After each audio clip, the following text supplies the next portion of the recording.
Oi, gente. Vamos começar aqui esse programa de hoje do Grupo Agro com um voto. Feliz 2024. Que seja o melhor ano até hoje para todos nós. E não podia ter ninguém melhor para começar esse ano do que o Alexandre Alonso de Barros. Um craque conhecidíssimo, engenheiro agrônomo, formado em Piracicaba em 1990, mas também formado em mestrado e doutorado em economia aplicada pela própria USP em 99.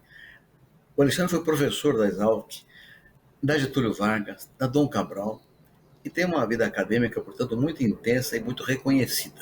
Mas mais do que isso, tem uma vida privada, né, de conselhos, de administração, conselho de muitas entidades. O Alexandre já foi membro do Conselho de Administração da Fosfértil, da Vale Fertilizantes, até onde tive o prazer de participar com ele desse mesmo conselho, estivemos juntos lá, da CASP, foi conselheiro também da Coplana, minha cooperativa lá em Guariba, do Grupo Otávio Lage, do Grupo Jales Machado, do Grupo Roncador, e hoje ele é conselheiro do Minerva e do Grupo Jales Machado, os grupos mais importantes da área sucroenergética do país. Além disso, o Alexandre é conselheiro de entidades representando o agronegócio e dos sistemas produtivos em geral. Hoje, por exemplo, ele é conselheiro da CNA e do Conselho da Fiesp. Então, uma figura conhecida, respeitada, inclusive que ele é sócio consultor da MB Agroconsultoria. Alexandre, olha, você não sabe minha alegria de começar 2024 com você aqui. Tudo bem com você, meu amigo? Tudo bem, Roberto, é um privilégio que você me brinda nesse começo de ano.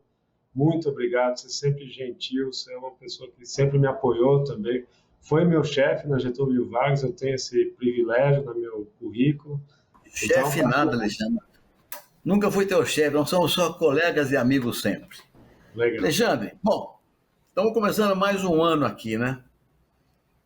De vicissitudes do agronegócio brasileiro. Mas antes de falar de 2024, Alexandre, queria que você fizesse para mim um balanço mais abrangente, se puder, 2023. Como é que foi, na tua visão, 2023 para o agro brasileiro?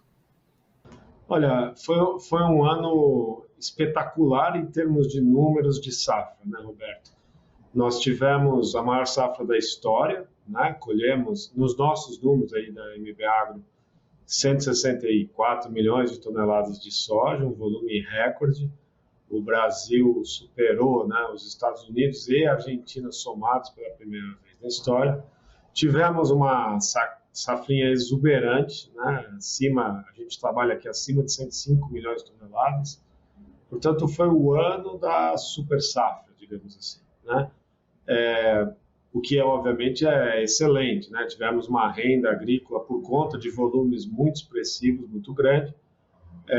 Os volumes de exportação foram assustadores, né? Nós chegamos em valores à casa dos 170 bilhões de dólares exportados pelo agronegócio brasileiro, mais de 260 milhões de toneladas de alimentos. São números superlativos, né, que a gente fica de fato impressionado. 23 foi o ano, pela primeira vez eu vi o governo americano reconhecendo que o Brasil passou os Estados Unidos como o maior exportador de milho do mundo. Eu me lembro de um debate uma vez nos Estados Unidos, eu falando que achava que a gente tinha chance de, na soja, isso muitos há 20 anos atrás, que na soja o Brasil poderia superar os Estados Unidos. Eu me lembro de um analista americano dizendo not in a lifetime, quer dizer, nunca numa vida você vai ver isso, etc. Então, digamos, foi o ano dos grandes números, né? Por outro lado, foi um ano bastante desafiador em múltiplos aspectos, né? A gente percebeu, ficou claro, explicitado, que esse crescimento de safra significativo, principalmente no Cerrado, porque, claro, vale lembrar, né, no Rio Grande do Sul não é verdade tudo que eu estou contando, foi o único lugar que nós vimos perdas até importantes, né, seja pela seca, depois pelo excesso de chuva sobre o trigo, né, o cenário climático não foi nada bom para o Rio Grande do Sul, mas para o resto do Brasil a safra foi relativamente boa. Entretanto, a gente viu uma trombada, né, uma trombada de um número de volume de safra absurdo, com uma falta de logística para absorver uma safra dessa magnitude. Uma falta de armazém, uma falta de logística de transporte, E nós vimos, então, uma queda expressiva nos preços da soja e do milho, principalmente, nossos dois carros-chefes, digamos assim, em termos de, na área de grãos. O produtor estava muito pouco vendido. Tem uma imagem que você, uma vez ouvindo uma palestra sua, vi que é brilhante, né, a história do trem, né, quando os preços agrícolas sobem, os insumos começam a subir de preço. Em geral, isso permite margens muito grandes, porque os preços agrícolas estão andando na frente dos insumos, e tem uma hora que isso vira e dá-se o contrário. E foi exatamente o que aconteceu, né? Em 22, os insumos bateram em um preço historicamente muito alto, né? Vimos o MAP na casa de $1.300, nós vimos cloreto acima de $1.000, e por aí vai, e o produtor pouco vendido. Então, sentimos, né, um baque em termos dos resultados, das margens geradas em diversas cadeias. Foi um ano também exuberante, eu diria, para o setor de cana-de-açúcar. Aí sim, nós vimos preços muito altos de açúcar, né, e conseguindo capturar rentabilidade maior, né? O setor de cana tem uma defasagem na compra dos insumos e a gente já viu um movimento muito importante, nem tanto no álcool, né? O preço do álcool todo ano de 23, mas principalmente no segundo semestre, ele cedeu bastante. O petróleo caiu no mercado internacional, a oferta brasileira foi muito grande, tá? Então, assim, é um setor que acabou indo bem por conta do açúcar, tá? Mas eu diria que, de um modo geral, né, foi a cadeia pôde se aproveitar. O café foi razoável, da laranja preços históricos mais altos, né, um desafio enorme de doenças que nós estamos vendo, o greening principalmente, né, o setor está, 23 talvez tenha marcado o ano de uma releitura do potencial citrícola brasileiro pelo enorme desafio sanitário que o setor vem vivendo. E na pecuária, eu acho que foi um quadro assim, melhor para frango e suínos, por conta de uma queda importante no custo da ração, né? E vimos na pecuária o primeiro ano de um ciclo de oferta muito grande, grandes abates de fêmeas, né? Como é natural. Vimos uma oferta muito grande, né? O boi cedeu bastante, o abate de fêmeas subiu significativamente. Então, assim, a gente viu coisas muito diferentes entre os setores. Mas se eu tivesse que fazer um resumão, né, acabou que, do ponto de vista macro, foi uma safra, uma produção muito exuberante, gerou, né, um excedente exportável incrível. O Brasil se transformou no maior saldo comercial agrícola do mundo, gigante, né? E consolida um país diferente, justamente por causa do agro, por causa do petróleo e dos minérios, que a gente exporta muito. O Brasil bateu o recorde do saldo comercial, virou um superavitário em termos de comércio internacional, que é um fato meio inédito na história brasileira, tamanha pujança do nosso agro. Mais uma coisa importante, a gente viu os preços dos alimentos caírem muito, o agro ajudou demais na inflação brasileira. A gente viu o ano de 23 com deflação de preços, né, aos consumidores, o que é uma coisa formidável. E para fechar esse quadro macro, foi o setor que mais contribuiu para o crescimento econômico. Nós tivemos trimestre que o agro cresceu 20% sobre o mesmo trimestre do ano anterior, o que é um fenômeno espetacular. Então, acho que, Roberto, como sempre, são múltiplas histórias. A história macro é muito bonita, os detalhes podem ter certas nuances aí, que me parecem não tão bons para um lado, melhores para o outro, mas eu vejo que foi um ano que vai marcar, vai ficar para a história como o ano da consciência de que a agricultura brasileira tomou uma dimensão macroeconômica no país, né? Alexandre, ótimo, quer dizer, foi um bom ano, digamos assim. Para encerrar essa parte da nossa conversa, Alexandre, e o governo ajudou ou atrapalhou em 2023? Eu acho que, na minha modesta opinião, eu acho que foi neutro, tá? Eu não vejo um viés negativo, também não vejo um viés francamente positivo. Tá? Acho que tivemos um bom plano safra, dentro do possível, ainda com taxas de juros elevadas, a Selic está muito alta, né? No meu entendimento, eu acho que a questão do seguro rural faltou um pouco, né, dentro do que foi o plano safra. Eu acho que o governo agora, né, a gente percebe uma mudança de tom, mas eu não vi, né, principalmente no Ministério da Fazenda, o devido peso que é necessário ao programa de seguro. Então, nessa ótica da intervenção, eu acho que poderia ter ajudado mais, né, da importância do setor público na subvenção do prêmio de seguro, etc. Tá? Acho, Roberto, que tem um componente razoável aí de abertura de mercados, de conversas no mercado internacional. A gente viu uma presença, né? Nós acho que temos aí uma diplomacia que, bem ou mal, conseguiu conciliar várias tensões no mundo, e a gente no agro conseguiu tocar. Tá? A minha visão não é negativa, acho que não, mas também acho que faltaram algumas peças aí que poderia ter ajudado bastante consolidar uma coisa que você começou, né? Para mim, nos instrumentos de política agrícola brasileira, o seguro rural é uma peça-chave e leva décadas para construir um sistema robusto. Eu lamento profundamente a gente não ter dado o devido peso no plano safra, e espero que nesse novo ano a gente consiga resgatar esse fundamento, que acho que é uma das pilares para dar consistência no crescimento brasileiro e agrícola nos próximos anos. Eu concordo com tudo que você falou, viu? Nós estamos, mais uma vez, na mesma linha. Mas vamos fechar 2023, que já ficou para trás.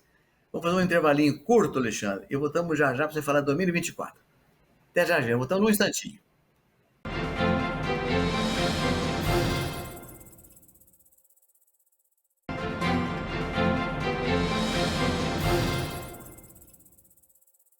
Oi, gente.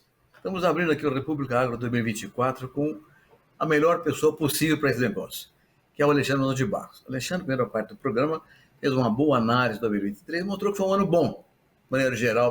Como ele disse, no atacado foi bom. No varejo sempre tem aqueles probleminhas que a gente sabe que existe mesmo. Mas agora, Alexandre, vamos olhar o que realmente interessa para todo mundo. Todo mundo agora quer saber de você.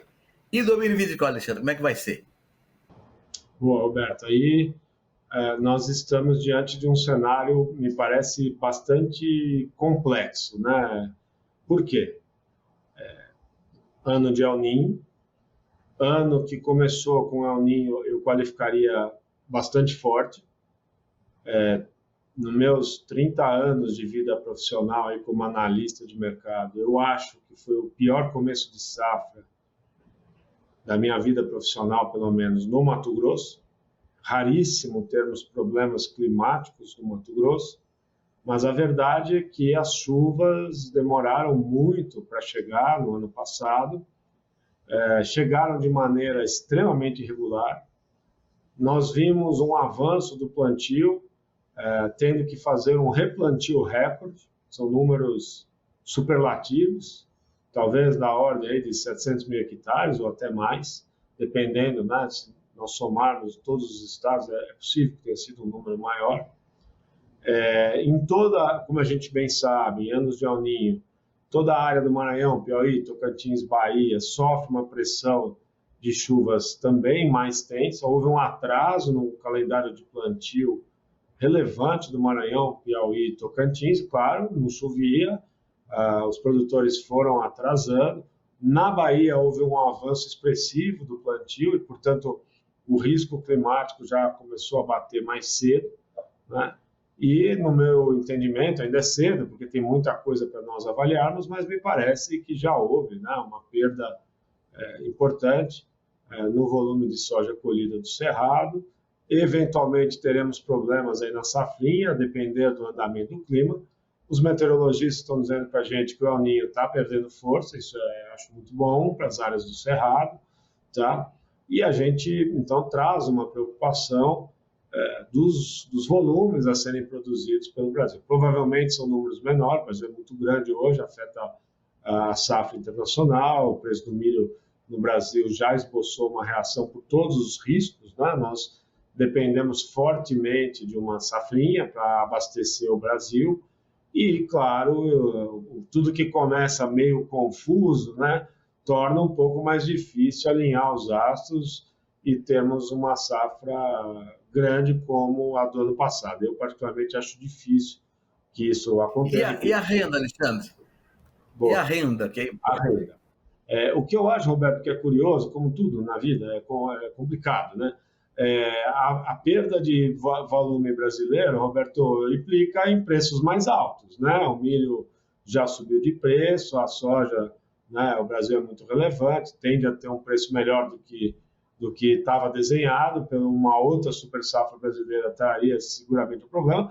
Vale lembrar aqui, né, que a Argentina, o Paraguai devem ter safras melhores. O sul do Brasil, relativamente, Roberto, me parece o ganhador deste ano, né? Se no ano passado o Rio Grande do Sul perdeu safra por quebra, esse ano a tendência sempre é as chuvas melhores em anos de El Niño no sul, com preços melhores, né? Então, regionalmente, se o Rio Grande do Sul perdeu no ano passado, me parece que esse ano o Sul ele abre o ano, né, de 24 com uma renda maior. Então, cai volume, sobe preço.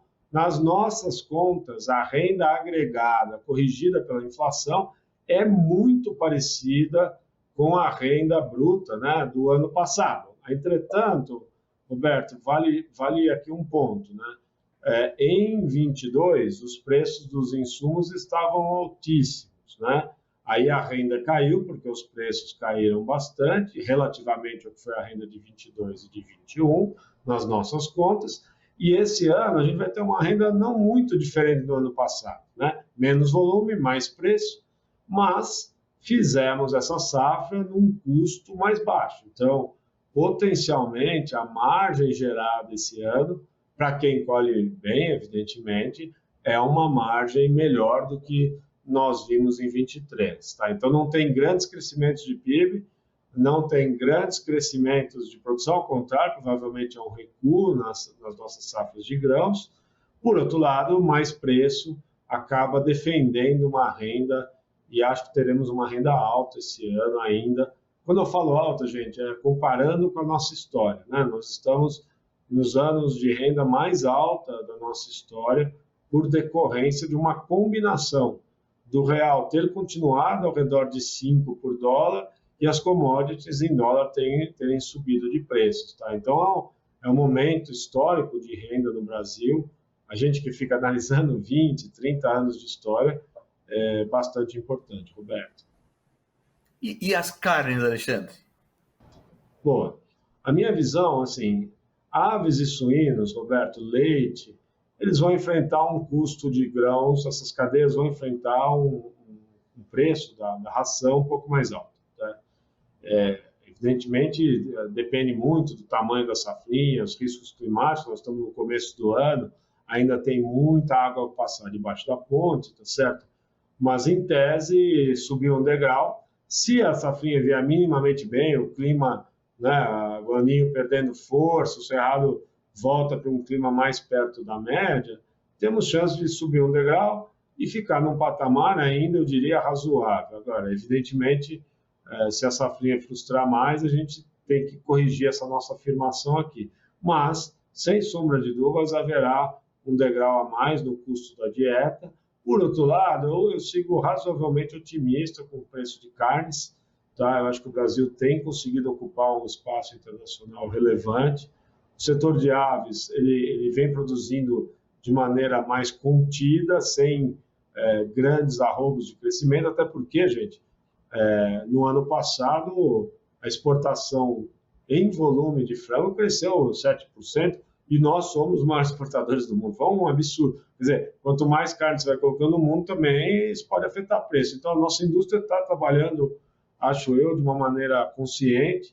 Tá? O Brasil, como um todo, está produzindo bem, mas não em excesso. Isso tende a ajudar na formação de preços. No caso da carne bovina, Roberto, Eu acho que ainda é um ciclo de oferta grande. Normalmente, o ciclo pecuário de abate de fêmeas dura 2 anos, né? Ainda vejo um ciclo de abate grande, para daí, em 25, no ano que vem, a gente começar a ver um recuo no abate de fêmeas, e aí tem potencial para o preço do boi de subir mais. Mas eu ainda assim trabalho com o preço do boi uns 10 a 20 reais acima do ano passado, preço médio. Estou trabalhando aí ao redor de 250 reais como um conceito. E por quê? Mesmo tendo uma oferta muito grande, a gente tem um desequilíbrio enorme na pecuária de corte americana. Eles estão, ao contrário de nós, num ciclo de alta retenção de fêmeas, pouca oferta, preços altos da carne, tá? Vejo uma China, né? Vamos lembrar, gente, o ano passado tivemos o problema lá da vaca louca, a China ficou fora do nosso mercado por uns 3 meses, criou um problema sério, formou estoques que demoraram para ser desovados, tá? Então, eu acho que esse ano é uma coisa mais contínua, né? Um ambiente melhor de exportação, preços médios que tendem a subir, tá? E defender um pouco essa arroba do boi. Mas acredito eu que no segundo semestre desse ano a gente vai começar a ver que o bezerro já começa a diminuir a oferta de bezerros, ele começa a reagir os preços, e no ano que vem a gente começa a fazer um ajuste no abate de fêmeas, Roberto. Então, acho que a pecuária vai ter uma trajetória de alta, mas sempre em direção ao ano que vem. Eu acho que o mercado internacional vai estar atraente para a gente, tá, Roberto? Acho que tem um espaço que nós podemos ocupar, sim, viu? Alexandre, quando a conversa é boa, o tempo passa depressa demais. Não tenho que ir acabando aqui, mas eu preciso fazer uma pergunta para você. Não tem uma safra menor, então o reflexo disso é menos exportação, mas está vendo, finalmente, para acabar a nossa conversa, mas está vendo o mercado internacional e a nossa participação nele. Olha, ainda teremos uma participação relevante, né, Roberto? Por quê? Porque no ano passado, os Estados Unidos teve uma safra de soja muito baixa, né, 112 milhões de toneladas, o que permite aos Estados Unidos exportar, né, se pensarmos até agosto desse ano, algo na casa de 48 milhões de toneladas, que é uma exportação baixa para os Estados Unidos. A Argentina volta, mas no mercado de grãos ela não tem uma presença tão relevante, ela volta no farelo e no óleo, sem dúvida. No milho, aí a nossa presença vai diminuir um pouco, mas ainda seremos o segundo maior exportador. Nós vamos sempre estar rivalizando ali com os Estados Unidos em primeiro e segundo. Esse ano, uma safrinha menor, a tendência dos Estados Unidos passar um pouco, até porque a safra do ano passado deles foi muito grande. Por outro lado, eles estão com a soja apertada, então no plantio deles desse ano, provavelmente vai ter mais soja do que milho, aí a gente volta, enfim, estamos ali, né, com uma presença, um market share ainda relevante, mas não é impossível os Estados Unidos voltar a ser um pouquinho maior na exportação de milho esse ano, embora a tendência de médio prazo nós vamos superar, né, no tempo, seguramente. Teremos um market share muito grande em açúcar. Na minha cabeça, o Brasil, o Centro-Sul vai para 43 milhões de toneladas de açúcar, o Brasil vai virar um monstro no mercado mundial de açúcar. Pelo que eu estou vendo, muita usina instalando fábrica de açúcar. Eu já estou projetando que 25 nós vamos ter aí no Centro-Sul 47, 48 milhões de toneladas de açúcar, quer dizer, um gigante. Vamos continuar uma presença enorme no café, no suco de laranja, no frango liderando, na carne bovina acho que nós vamos ampliar nossa liderança esse ano, tá? Até porque tem um recuo provável nas exportações americanas. Então, acho que assim, a presença brasileira no mercado global, ela vai seguir extremamente relevante. Tá? Talvez uma pequena redução no milho, sim, vale falar. O algodão, né? O Brasil, os Estados Unidos vem reduzindo e nós aumentando. Tá? Então, também isso. Acho que logo, logo, temos uma liderança e um market share muito importante no mercado global de algodão. Alexandre, muito obrigado. Não tinha jeito melhor de começar o 24 que não fosse essa conversa com você. Muito obrigado, foi prazeroso. E outra, Alexandre, você sinaliza alegrias. Se não são unânimes, são para a maioria dos brasileiros. Então, muito obrigado, Alexandre. Um bom ano para você, para sua família e para os negócios de todos nós. Um abração, Alexandre. Obrigado, nego. Obrigado, Roberto. Um prazer estar com você. Desejo tudo de melhor para todos que estão nos ouvindo, que seja um grande ano e para você e sua família. E não tinha jeito melhor também de começar o ano, se não contigo. Muito obrigado. Viu? Obrigado a você. Olha, gente, uma conversa gostosa com o Alexandre, né? Gostosa e positiva. Né? Você começar um ano que não é um ano simples, com mudanças importantes do governo, mudanças no parlamento, temos mudanças importantes no país. Mas com essa visão de um homem sério, correto, quanto o Alexandre, nos dá esperança de um bom ano. Que seja para você todos que estão conversando conosco aqui hoje, o melhor ano das nossas vidas até hoje. Um abraço e até a próxima.